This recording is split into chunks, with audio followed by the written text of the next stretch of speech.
logistical dance involving packages I had to sign for and kids that needed picking up and meetings. It's crazy. We figured we'd wait a couple minutes for you, but I told Elliot to study his agenda. Yeah, there you go. You're making me Step nervous up.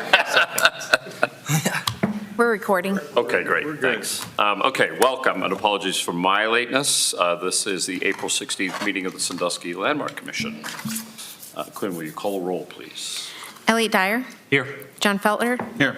Alan Griffiths, Here. Jeff Crable, Here. Louis Schultz. Here. Okay, so we have two applications for certificates of appropriateness today, but first, are there any questions on the minutes from March 19th? And hearing none, can I have a motion to approve the minutes? Motion to approve and waive the reading thereof. Thank you. All in favor, say aye. Aye. Aye. Any opposed? Okay, thank you. All right, first item is for certificate of appropriateness at 207 Washington Row. West Washington. Yep. Thank you, Mr. Chairman. Thank you. As indicated on this PowerPoint slide is 207 West Washington Row, outlined in bright red. This is on the right-hand side, the downtown historic inventory map, which indicates that this property and building are non-contributing. Now on the next slide has a street level view with the elevation first on the left from West Washington Row from the street. That's the principal facade. And then wrapping around on the right-hand side, the east elevation, which acts as the current primary entrance for vehicles. Then on the left is the south elevation, which is the parking lot in the rear of the building, ending with the west elevation, which is where the drive-through ATM and bank services were recently conducted. This application has four parts to it, one being a patio, second being signage, third being dumpster and associated fencing, and fourth being new commercial doors. Recently, Mr. Chairman, we did all four. I believe you guys had discussion as needed through the presentation, and then the recommendation was at the end. Yeah. If I remember right, would you like to do that model again? Follow that? Sure. Okay, cool. So number one is the patio. Applicant is proposing to convert the drive-through area into an outdoor patio to be used in connection with the new businesses.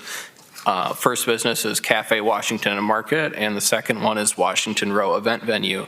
Here's a location map with, and bolded white, the proposed patio. None of the actual drive-through structure, which you'll see in this rendering on the right, is proposed to be affected. The application does read as demolishing the drive-through, which is a little misleading to what the actual scope appears to be. It looks like they're taking out asphalt, replacing with stylized concrete pavers, which can be viewed in the application.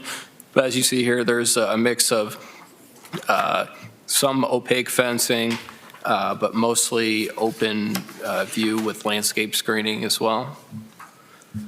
Staff analysis is that the patio's appropriately designed paving materials, screening, and landscaping will allow the patio to visually blend into the public sidewalk, effectively downscaling the former drive-through to a pedestrian amenity. This will enhance the streetscape, but not at the cost of the major architectural elements of the structure. And then a note is that the proposed patio expansion would change the vehicular circulation on the site by eliminating the egress on the applicant's property. That has already been discussed between staff and the applicant. We have it proposed as a condition later, but we'll talk more about that later. Have any discussion before I move on to signage? Any questions on the patio at all? Okay. Okay. Moving on, the second scope item is signage. Here's where the proposed signage face changes are to take place on the site, A, B, and C. Here's number one, replacing the letters, and it appears removing the white background with a more appropriate color. So that's exciting to see. Halo lit letter signage for improved nighttime visibility will be present in all three of these face changes, as you'll see. Second is on the rear of the building. This is viewable from the parking lot. And the third is replacing the sign out front, which, if I might add, suits the building better than the existing blue signage. Staff analysis is that this proposed signage will be more harmonious with the historic bank building than the previous bank signage, and that, as we mentioned, all three sign projects will introduce halo-style illumination to improve nighttime visibility, which is appropriate according to our design guidelines. And just for clarification, that cabinet sign, is that currently lit or I believe it's internally lit. it's internally lit, and this is Is going that to be halo accurate? lit? Yes, they indicate that's accurate. Any other comments or questions? No. Okay. Good to go. Number 3 out of 4, dumpster/fencing. Here's where it's proposed on site, indicated in bolded white. Existing conditions located not on the applicant's property necessarily that are wished to be screened, while also introducing waste management to the site, so double purpose there. This is a rendering of the proposed dumpster and screening, so the dumpster itself will be screened internally from future customers and also from site throughout the rest of that private alley, which includes residents on the second floor on this picture on the right-hand side, or middle, excuse me, behind that tree. Staff analysis, the proposed dumpster and associated fencing will beautify the rear parking lot and adjacent alleyways that have historically characterized the spatial relationships of the property. The proposed elements are appropriate in location, size, and character for the historic property according to the design guidelines. The proposed fence height is 8 feet. The applicant has applied for a variance through our city's Board of Zoning Appeals. And the proposed dumpster and fencing achieve the balance of providing utility and organization of on-site waste disposal without sacrificing the historic integrity of this area of the property. Yeah, so that's what I have for dumpsters and fencing. Okay. Any questions on that rear? Looks great. Okay. All right, last element is the new doors. So the application includes a proposal to replace an existing set of, I apologize, that's the wrong description. The proposed doors are indicated on the site in bolded white. Here's an elevation and picture of what the area in question proposed to be expanded looks like right now. And then this is an elevation of what is proposed instead.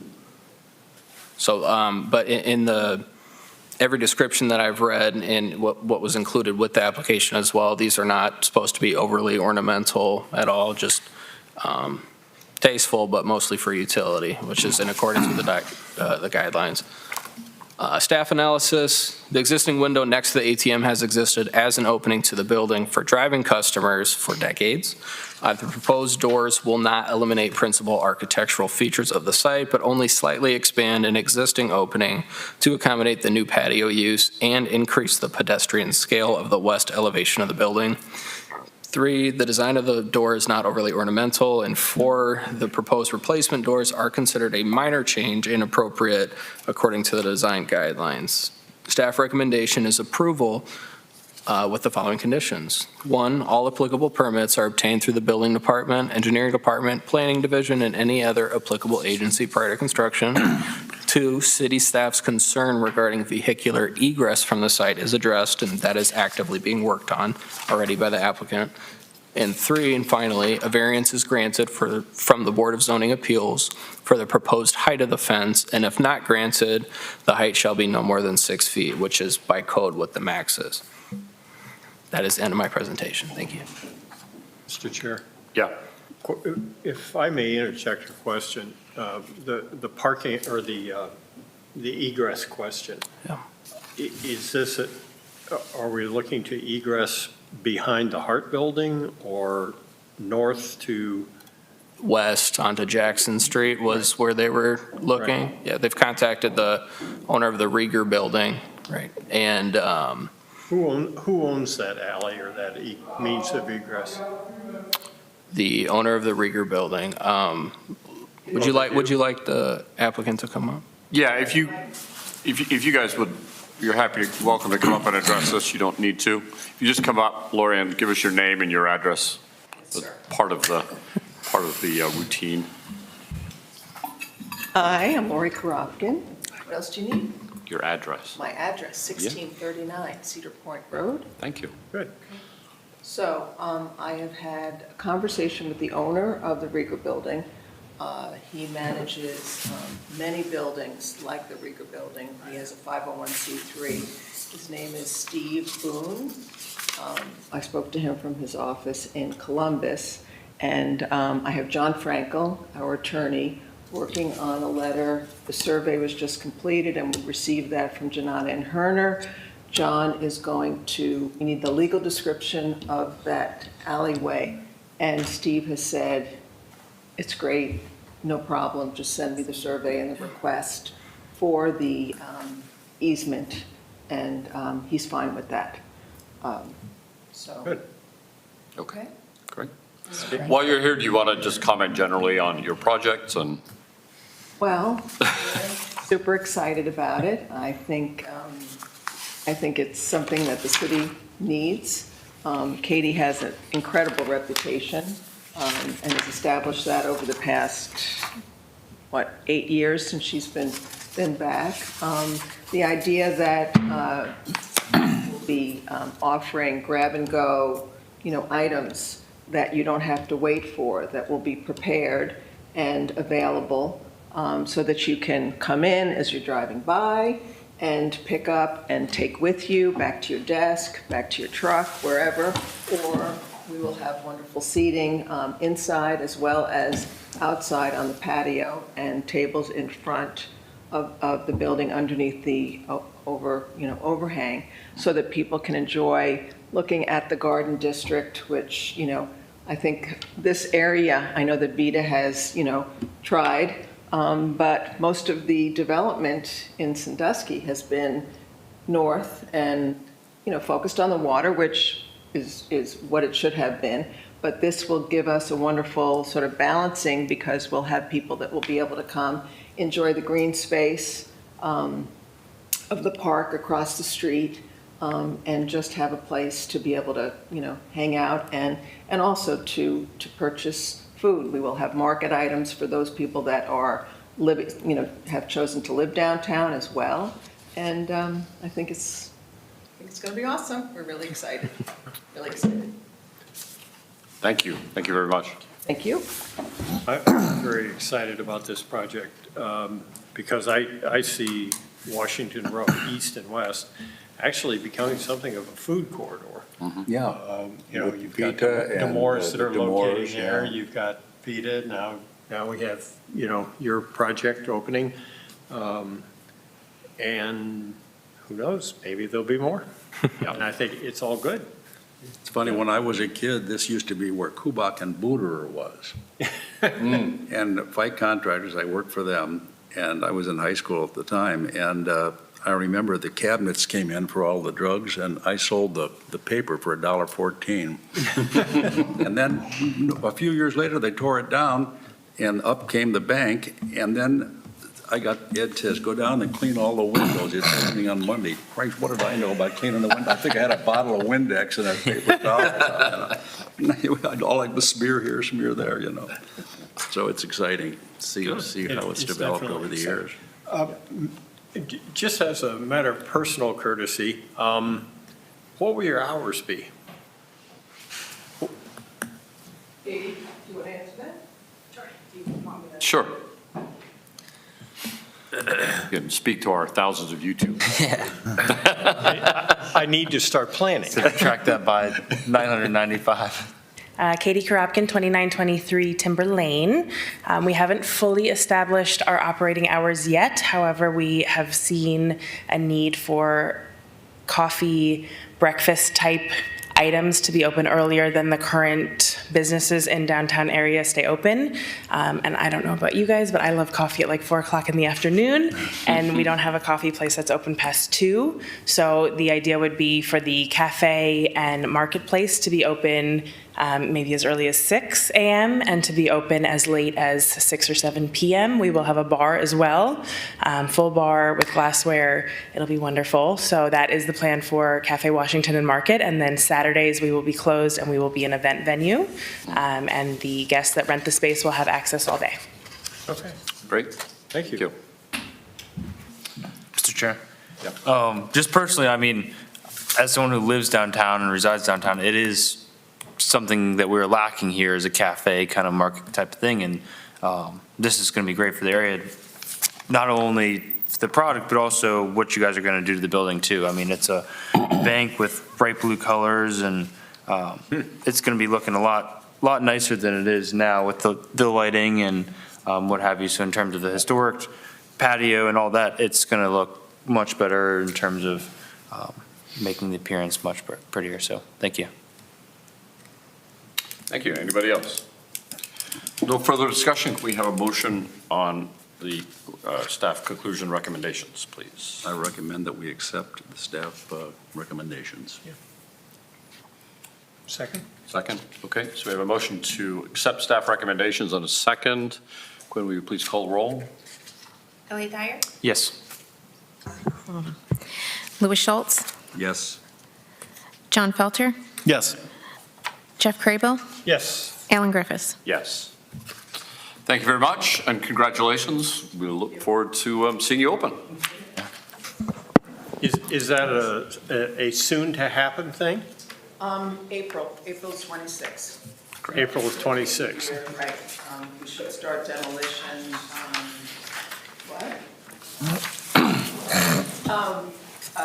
in June.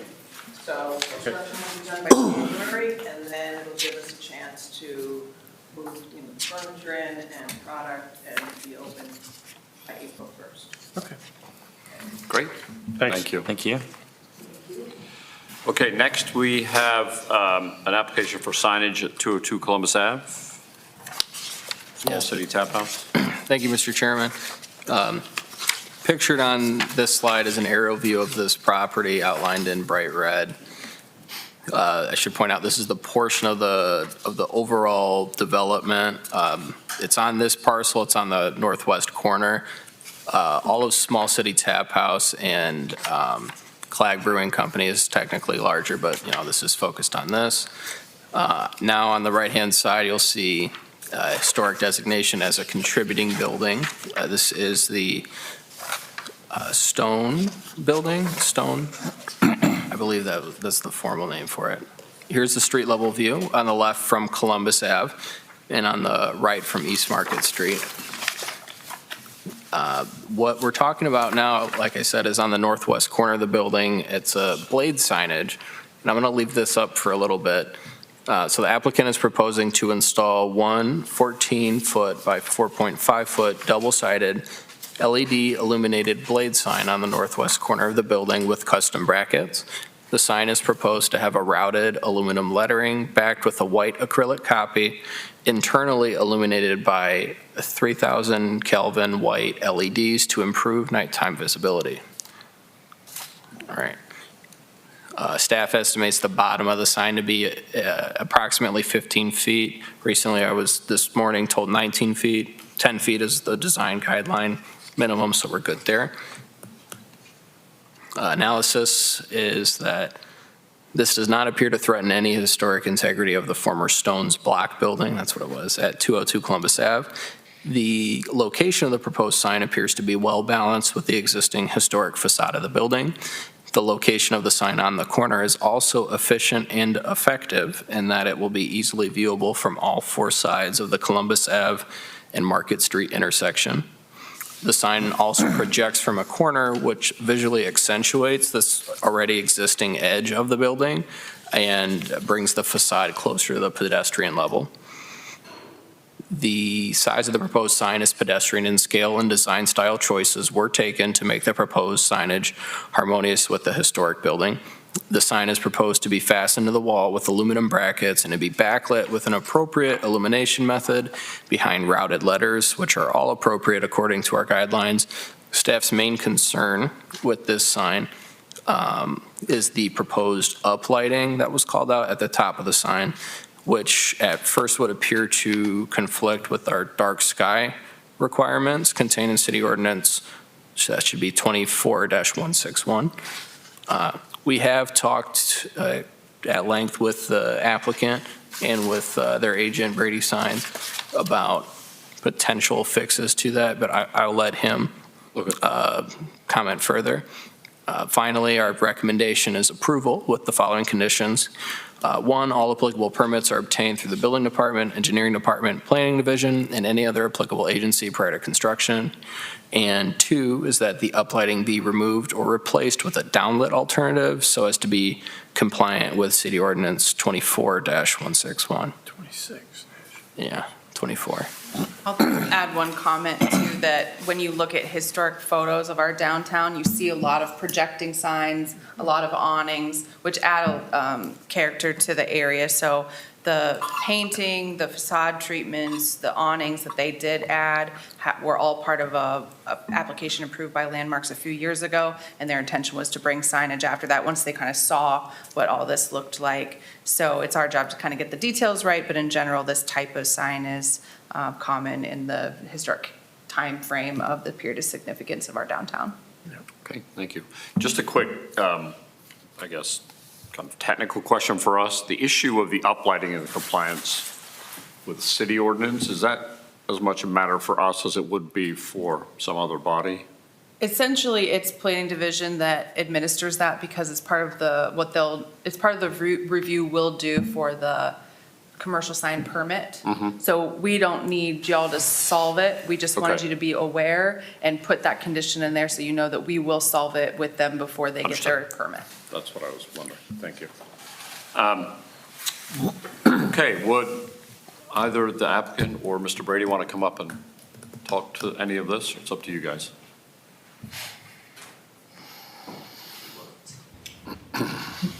Ryan Brady, 1721 Hancock Street.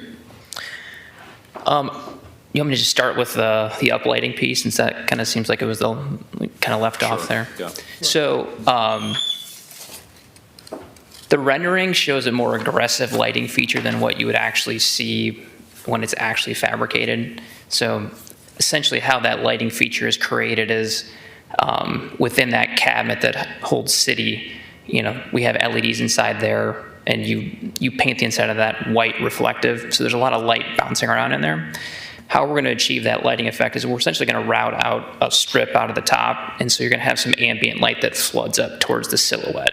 So if you look at that nighttime view, it looks like an incredible amount of light coming out of there, when in reality it's a fraction of that. It's enough that you can see the silhouette.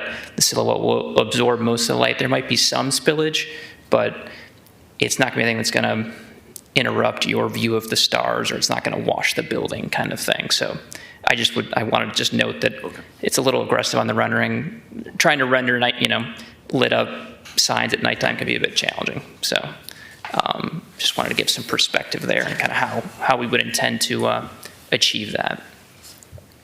But broader, this project itself, we didn't start with the blade sign, but I'm happy we ended here. Originally, we had letters on the building. They were going to be halo lit.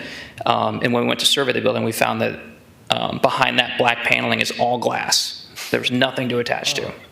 And so we pivoted into this, but this is a better solution for them. It becomes the Dailies, the J Bistro. It's another landmark sign for a landmark business downtown. And so, we didn't start here, but I'm really happy this is where we ended. And so that's the inspiration, is to be another one of those kind of signs downtown. So I'm happy to answer any of the questions you guys have. Anybody have any questions? Didn't we just approve a blade sign down at the Register property? We did, as yeah, well? correct. So, yeah. And we have, to his point, we have a couple. Yeah, we already have. J Bistro and obviously Dailies. Right. Yep. Okay, thank you very much. Cool, thanks guys. Any other comments or questions? If not, can I have a motion on staff's recommendations, please? Move to accept the recommendations as stated in the agenda.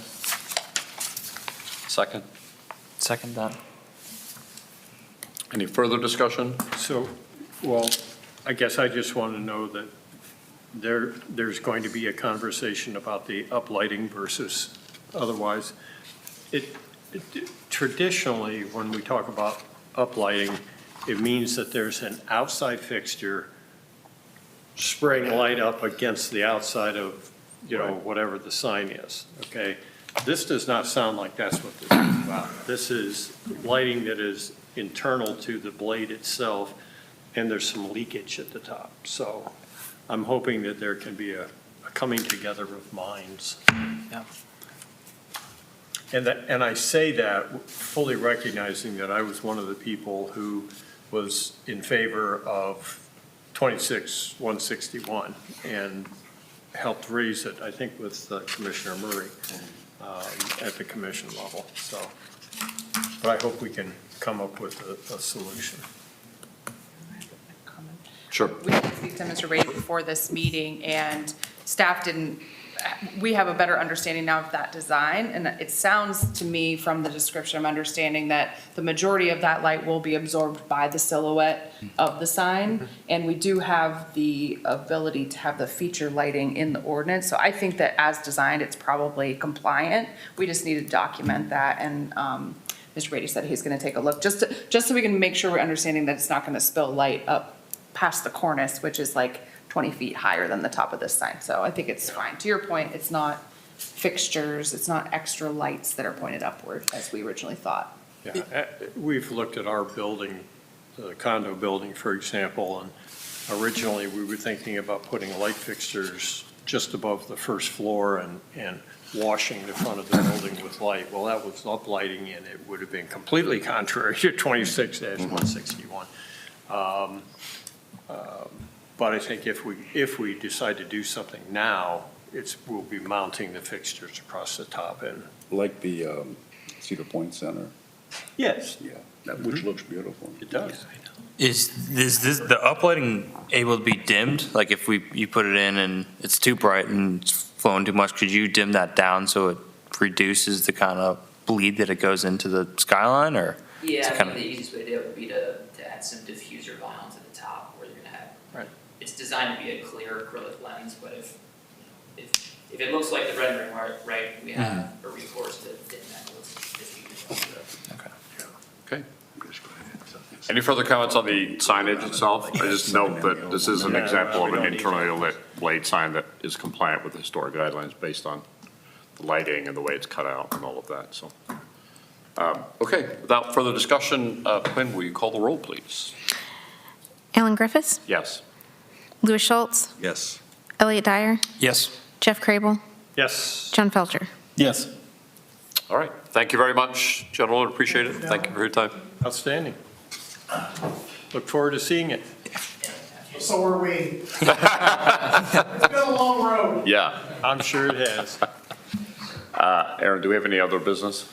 I will mention the recommended update to the Landmarks Commission membership clause in the ordinance is on the Planning Commission agenda for next Okay. Wednesday. And we have updated the language based on the conversation at the table from the Landmarks Commission. So you can find that in the Planning Commission packet and see the updated language in there, as well as a memo to Planning Commission. So they'll be discussing that this coming Wednesday, I think it's April 23rd. Okay, thank you. All right, anybody, anything else?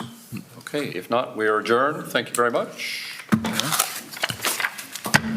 Cool. I could check it off now.